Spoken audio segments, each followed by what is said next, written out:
अस्सलाम वालेकुम, welcome to बानी क्लासरूम। और आज की इस क्लास में हम लोग सी एस 201 लेक्चर नंबर 16 को पढ़ने वाले हैं और हमारे कोर्स का टाइटल है इंट्रोडक्शन टू प्रोग्रामिंग। नाउ इस लेक्चर में हम लोगों ने क्या क्या टॉपिक्स पढ़ने हैं, हमने कंक्लूड करना है लास्ट डिस्कशन को, मींस के जो हमने कल पढ़ा था थोड़ा सा एरेस और पॉइंटर्स के बारे में, उनको थोड़ा कंक्लूड करेंगे। उसके बाद हम लोग उसी कॉन्सेप्ट को आगे बढ़ते हुए मल्टी डायमेंशनल अरेज के बारे में पढ़ेंगे, पॉइंटर्स टू पॉइंटर्स के बारे में पढ़ेंगे। तो इन सब चीज़ों को हम वन बाय वन डिस्कशन कर रहे होंगे। यहाँ हमारे पास एग्जांपल वन के से हमारा लेक्चर स्टार्ट किया जा रहा है और इसके अंदर अगर आप देखें तो ये कुछ मिलता जुलता है लास्ट वाले सिंटेक्स के साथ, लास्ट जो क्लास में हम लोगों ने डिस्कस किया था। तो सिंपल एक कैरेक्टर अरे बनाई जा रही है, मीन्स के स्ट्रिंग बनाई जा रही है। लास्ट टॉपिक हमने स्ट्रिंग पे ख़त्म किया था। तो हम लोगों ने ये पढ़ा था कि स्ट्रिंग जो है वो अरे ऑफ करेक्टर होती है, मींस के अगर मैं करेक्टर डाटा टाइप की एक अरे बनाऊं, इट मींस वो कंसीडर की जाएगी, वो एक स्ट्रिंग है। तो इसी चीज़ को नज़र में रखते हुए हमने यहाँ एक आमिर नाम से स्ट्रिंग बनाई और उसको हम लोगों ने कहाँ पर स्टोर कराया है, अपनी अरे में। अगर दूसरी यहाँ पर देखें तो यहाँ पर एक पॉइंटर अरे बनाई जा रही है, बट यहाँ और ऊपर वाले में फ़र्क देखो। फर्क सिर्फ एक चीज क्या है कि ऊपर वाली में हमने जहां पर स्केयर ब्रैकेट लगाई है वहां हमने उसको मिस करा के सिर्फ स्टार लगा दिए। तो क्या ये दोनों चीजें, दोनों सिंटैक्स एक ही चीज को फॉलो करेंगे, यानी कि एक ही रिजल्ट देंगे? तो यस, ये दोनों चीजें एक ही रिजल्ट हमें शो कराएंगे। ठीक है, आप चाहे इस तरह भी लिख सकते हैं, आप इस तरह भी लिख सकते हैं। नेक्स्ट देखें तो मल्टी डायमेंशनल अरे हमारे पास क्या होती है। अब तक हम लोग सिंगल यानी कि वन डायमेंशनल अरे को पढ़ते हुए आ रहे हैं। अब हमने देखना है कि मल्टी डायमेंशनल अरे क्या होती है। तो मल्टी डायमेंशनल अरे कुछ भी नहीं होती है। जहां हम लोग वन डायमेंशनल अरे में सिर्फ एक स्क्वायर ब्रैकेट के अंदर उसका साइज देते थे, वहां हम लोग दो दफ़ा अगर आप लिख दें तो वो मल्टी डायमेंशनल या टू डायमेंशनल बन जाते हैं। इसी तरह तीन दफ़ा लिख दें वो थ्री डायमेंशनल, और इसी तरह जितना बढ़ाते जाएंगे उस तरह से मैट्रिक्स जो है वो कम्प्लेक्स होता रहेगा। अब नाउ ये बनाए क्यों जाती है? ये बेसिकली जैसे आपका मैट्रिक्स होता है ना, रोज होती हैं उसमें कुछ कॉलम होते हैं, उस तरह का डेटा अगर आपने स्टोर कराना है तब आप ये वाली चीज़ यूज़ करते हैं, मल्टी डायमेंशनल अरे। तो इसमें जो पहला इंडेक्स है ये वाला 5 वाला, वो आपकी शो कराता है नंबर ऑफ रोज, और ये जो 10 लिखा हुआ है ये नंबर ऑफ कॉलम्स। तो पहले इंडेक्स पे रोज होंगी, दूसरे इंडेक्स पे कॉलम होंगी, राइट। उसके बाद देखें तो यहाँ पर एक अरे की एग्जांपल दे रहा है जो कि 1 2 3 4 डेट इज लीनियर अरे, और जिसके अंदर ऊपर इंडेक्स लिखा है 0 1 2 3 4। नाउ इसी तरह एक दूसरी अरे है, उसके अंदर देखें यहाँ पर भी 0 1 2 3 4 4 डिजिट्स की उसने फिर से एक अरे बनाई है। तो अगर ये दोनों है लीनियर, अगर इनको साइड बाय साइड अगर हम लोग रख देंगे तो वो बनती है मल्टी डायमेंशनल। तो यहाँ पर देखें तो उसने तीन इसी तरह पोर्शन बनाए हैं, चार चार के, मीन्स के चार कॉलम इसके हैं, फिर अगेन चार इंडेक्स इसके हैं, फिर अगेन चार इंडेक्स इसके हैं। नेक्स्ट में क्या करा रहा है कि ये इन सब को जो है कॉलम की शक्ल में स्टोर करा देगा। ठीक है, यानी कि ये फर्स्ट रो अब दिखा रहा है, ये सेकंड रो, ये थर्ड रो, मींस के तीन रोज हैं आपके पास और चार कॉलम हैं। ओके, चार नहीं, एक दो तीन चार पाँच, पाँच कॉलम्स है। ठीक है, क्योंकि ये जीरो से इंडेक्स स्टार्ट हो रहे हैं। तो अब ये करेगा क्या? अच्छा, उसने एनिमेशन में आगे वो ले नहीं गया। खैर, ये पता करेगा क्या कि ये जो जहाँ ज़ीरो और फोर एंड हो रहा है ये यहाँ तक रखेगा, उसके बाद ये जो नेक्स्ट ज़ीरो और नेक्स्ट फोर है ये इसके नीचे आ जाएगी, फिर ये नेक्स्ट ज़ीरो नेक्स्ट फोर उसके नीचे आ जाएगी। तो ये एक मैट्रिक्स की शक्ल में आपको दिखाई देने को मिलेगा। ठीक है, उसके बाद देखें तो डी रेफरिंग्स अरे एलिमेंट, तो ये मल्टी डायमेंशनल अरे के नाम से उसने ये कुछ बनाया है, टू और थ्री। और इसके अंदर टू जो है नंबर ऑफ रोज है, थ्री नंबर ऑफ कॉलम्स को रिप्रेजेंट कर रहे हैं। पर यहाँ पर शो कराई जा रही है हमारे पास एक छोटा सा कोड है जिसके अंदर हमने मल्टी नाम से एक एरे बनाई है, उसकी नंबर ऑफ रोज हैं 5, नंबर ऑफ कॉलम्स है उसके 10, और सिर्फ मल्टी को सी आउट कराया जा रहा है। उसके बाद देखें तो सी आउट करवाया जा रहा है स्टार मल्टी को। तो ये हमारे पास क्या इनपुट देगा? उसके बाद देखें तो डबल स्टार मल्टी को आउटपुट कराया जा रहा है। तो इसका आउटपुट क्या आएगा? तो इसको जल्दी से हम लोग देखते हैं अपने वीएस कोड में और इसका आउटपुट देखते हैं कि क्या हमारे पास शो होएगा।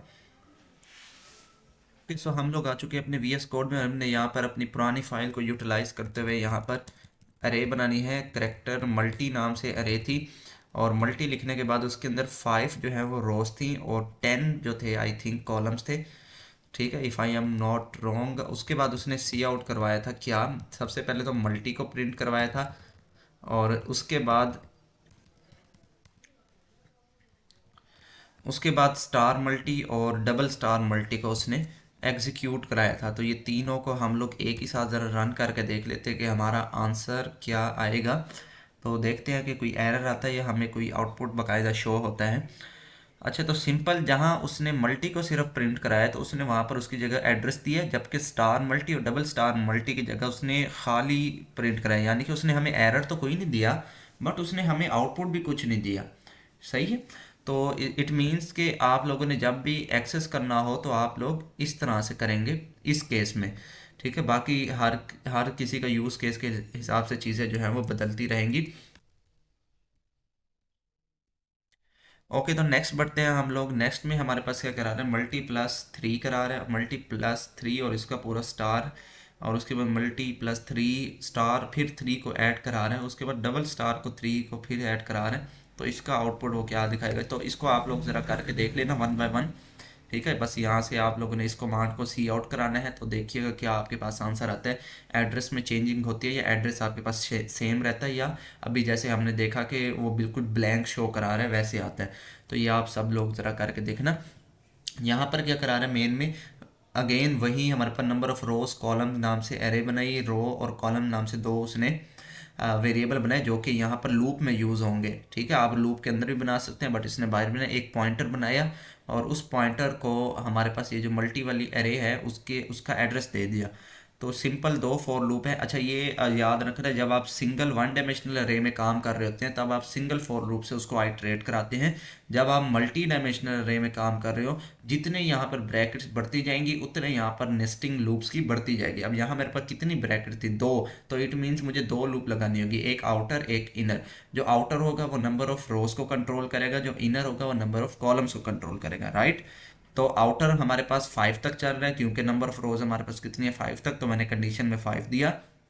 सिमिलरली जो हमारे पास इनर है वो 10 तक चल रहा है। अच्छा, यहाँ उसने 6 किया है, पिछली एग्जांपल में उसने 10 किया था, तो यह यहाँ पर टाइपिंग मिस्टेक है या यहाँ पर उसने की है। बहरहाल अगर यहाँ 10 है according to our previous example, तो यहाँ पर 10 है। ओके, तो उसके बाद नेक्स्ट क्या करना है कि सिंपल यहाँ पर वो दोनों जो भी आपके पास रो और कॉलम है उनकी एंटिटीज़ को मल्टीप्लाई करा रहा है। इसी तरह अगर आपको एडिशन कर दिया है तो यहाँ पर ऐड भी कर सकते हैं। अब इसने मल्टीप्लाई किया, इसी तरह डिवाइड, तो मल्टीपल ऑपरेशंस आप लोग इसको कर सकते हैं। ठीक है, नेक्स्ट देखें तो यहाँ पर क्या करा रहे हैं, यहाँ पर अगेन दो लूप लगा रहे हैं हमारे पास वही चीज़, और यहाँ पर सिंपल सी आउट करा रहा है पॉइंटर प्लस प्लस, यानी कि पॉइंटर की वैल्यूज को यहाँ पर प्रिंट करा रहा है। अच्छा, अगर यहाँ पर सिर्फ पीटीआर लिखता तो उसका एड्रेस प्रिंट होता, लेकिन उसने देखे स्टार लिखा हुआ, इट मीन्स के वो हर एड्रेस की वैल्यू उठा के आपको प्रिंट करा रहा है। मीन्स के जो आपके एरे में मल्टी डायमेंशनल एरे में जो जितनी भी वैल्यू स्टोर हैं उनको सिंपल सी आउट करा रहा है। ठीक है, और इसमें कुछ भी नहीं है।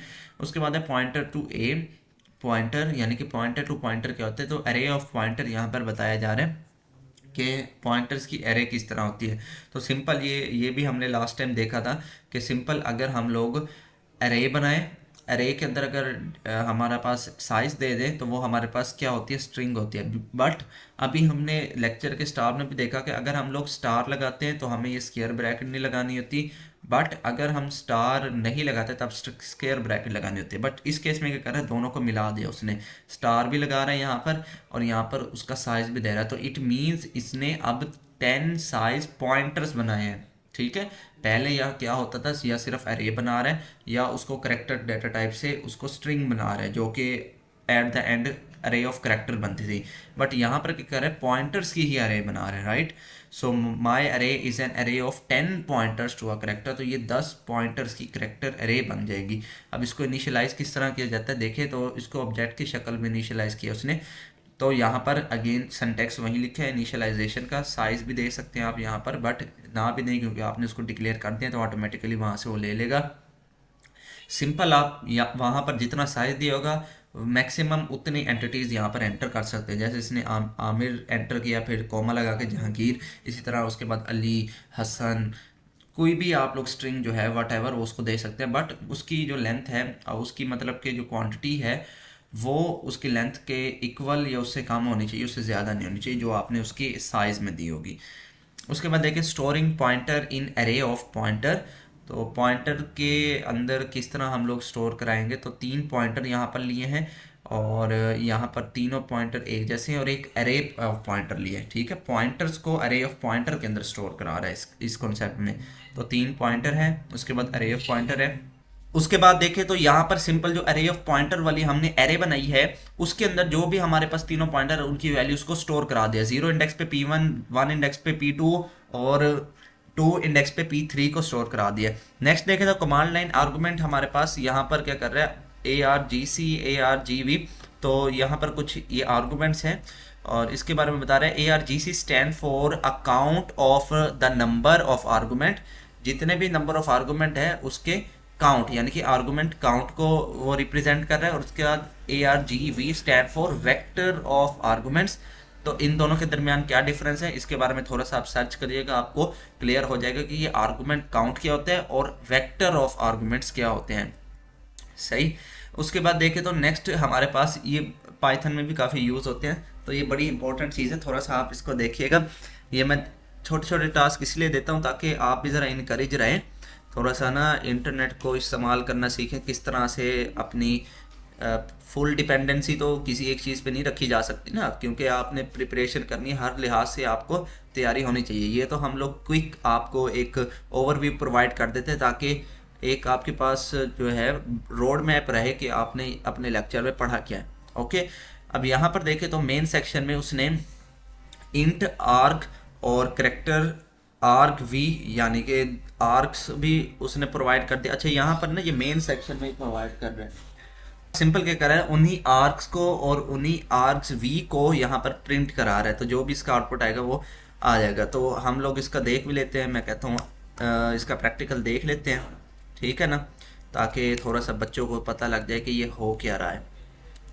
तो हम लोग ज़रा इसका ना प्रैक्टिकल देख लेते हैं किस तरह से ये काम करती हैं चीज़ें, ठीक है। तो यहाँ पर हम लोग अपने कोड में आए हैं, ये कोड मैं ऐसे लिखा रहने देता हूँ और यहाँ पर ARGC था और उसके बाद करेक्टर था, डबल स्टार था, ARGV था आई थिंक।